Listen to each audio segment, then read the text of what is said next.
Plusieurs questions se posent systématiquement lorsqu'il s'agit de préparer la mise en œuvre d'un projet. Tout d'abord, comment faire face à la complexité du projet en question?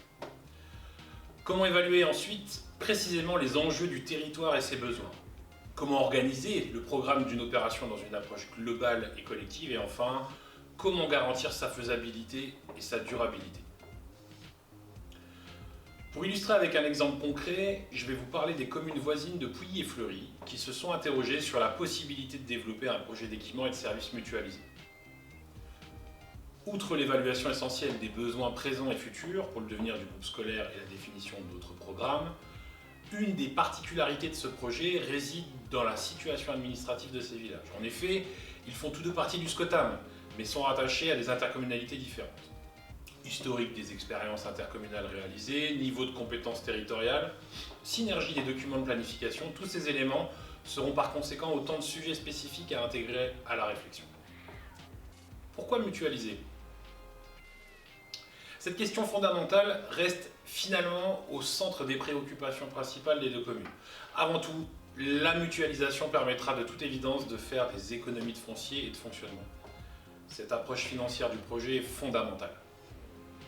Mais mutualiser, c'est aussi garantir la durabilité des investissements dans le temps long, en fédérant des acteurs différents en amont autour d'un projet commun discuté et partagé. C'est enfin travailler à réduire les phénomènes de concurrence au niveau local qui, à terme, pénaliseraient les collectivités publiques et leur fonctionnement propre.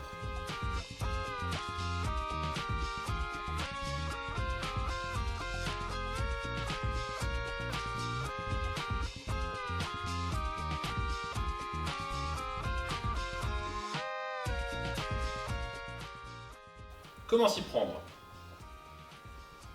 Tout projet se doit d'avoir une cohérence avec son contexte local. Donc, la première étape, c'est évidemment la mesure des évolutions démographiques, sociales, économiques et urbaines du territoire d'étude. La notion de projet partagé implique également que ce diagnostic soit discuté et les réflexions programmatiques pensées avec les futurs acteurs du projet. Une fois fixé sur un programme, l'objectif final consistera à définir les conditions urbaines et réglementaires nécessaires avant sa mise en œuvre opérationnelle. Si on résume, l'analyse, le dialogue, la conception et le conseil représentent toutes les compétences nécessaires à la bonne préparation de votre projet. Tous ces savoir-faire sont la force de votre agence depuis près de 45 ans.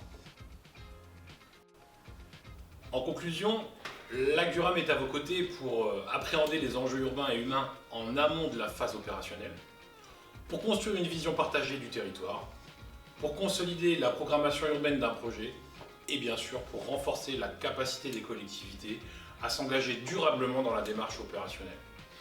Alors, à bientôt pour vous accompagner dans l'écriture de vos projets à venir.